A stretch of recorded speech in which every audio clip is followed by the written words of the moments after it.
for this one? Mhm. It actually happened between this town and Maben. Pierpoint was a fairly new town. Maben was a town run not by the coal company then, but by William Ritter Lumber Company. Big, powerful lumber company that's now a large part of what became Georgia Pacific. William Ritter Lumber. In fact, one year they cut and processed more hardwood timber right up there at Maben than at any mill in the planet.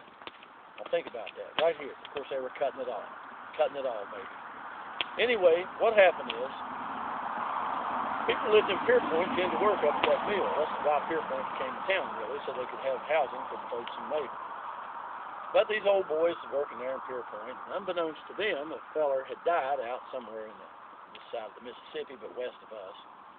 His body was coming in on a train. They're going to get him off right here and let him off at Pierpoint, and they were going to bury him right up there and over a bit in the graveyard by Pierpoint. So that day, as these guys went to work, a crew of fellers went up and started digging a graveyard. Now, this road wasn't here. If you wanted to get to Maben, you had two choices. You could go up the path through the graveyard and around the ridge. There's actually a strip mine that kind of follows that now, grown-up strip mine, and pop down into Maben. Or you could walk along the creek. The water got up. It was tough to do that, though, because it forded the creek several times. So these old boys are up there. It's a Friday, and they can't wait to get off work. And they're going to come back to Pierpoint, and they're going to clean up, maybe take that first bath that week, get all clean and doozied up, and they're going to head back to Maben because there's a saloon at Maben that's going to have a big party. Everybody's going to get drunk and have a big time. They can't wait to go. Well, while they're working, a big old downpour starts. So they come home soaked. They get all dressed, hoping it's going to quit. And sure enough, it kind of quit raining. They made it to Maben and got in that bar right by the edge of the bar. It's just a saloon, really. Kind of big, though. People gathered, women and men dancing, having a big time, drinking moon liquor, baby. You know, it was great. And they're there, you know, having a big time. And one of them says, I gotta go home. I'm drunk, I'm about to sleep, and I've got to go, I'm leaving. The guy said, I ain't leaving, I'm going to get lucky tonight. I don't have to tell you what he meant. I'm going to get lucky, I'm sure. I'm going home. So he steps out, and of course it had begun to rain again whilst they'd been in that party for several hours. And he started to head down the creek, and he thought, I can't do it. And I'm going to drown if I head down that creek. So he didn't want to go through the cemetery, but up that hill he went. He got up above that cemetery looking down. It wasn't grown up much then. You could see down over in the Pierpoint. Now, there wasn't any street lights or anything, but there was light down there where people houses and stuff down. You could kind of tell there were houses. He thought, man, this sure is kind of spooky in this graveyard. But then he thought, well, no, you know, there ain't nobody in the graveyard but dead people. I'm probably all right.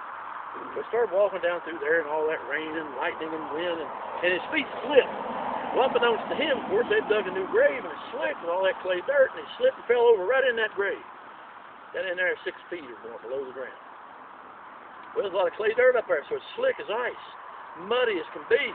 And he starts trying to get out of there, and he's clawing, he's digging, he back gets out, and he slides back down, and he's thinking, any minute he knows he's falling in the grave and caved in. Another thing y'all might not realize, maybe you do, then put what do you call the vaults on top of you, and then when your wooden casket caved in, the grave kind of sunk down.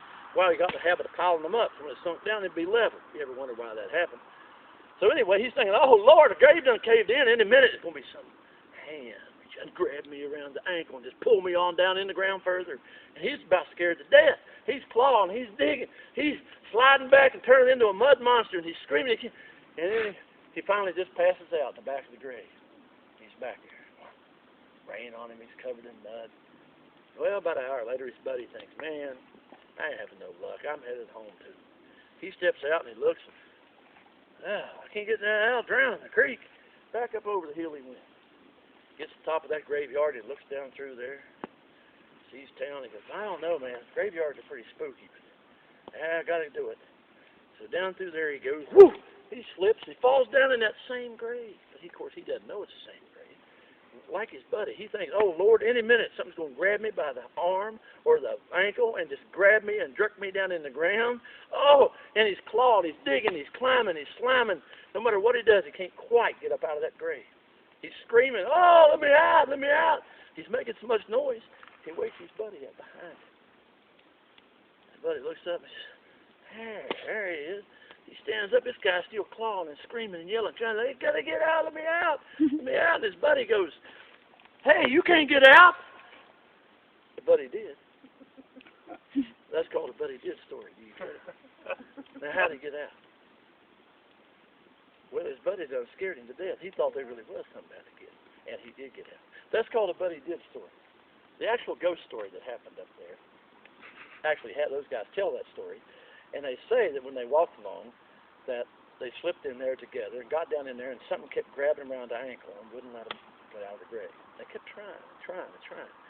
Buried a grave just down from where my great grandmother's buried. No matter how hard they tried, they couldn't get out. Something was grabbing around the ankle, and said until finally one of them got grabbed by the back of his head.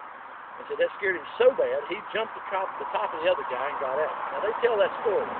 My guess is though they'd read some old ghost story book, because there are but he did stories all over America. I'll bet if you get a local ghost story book from your area, anywhere in the country, you'll find a but he did story. Simply means that you couldn't do it until you were so frightened that you did. Now that's called a but he did story.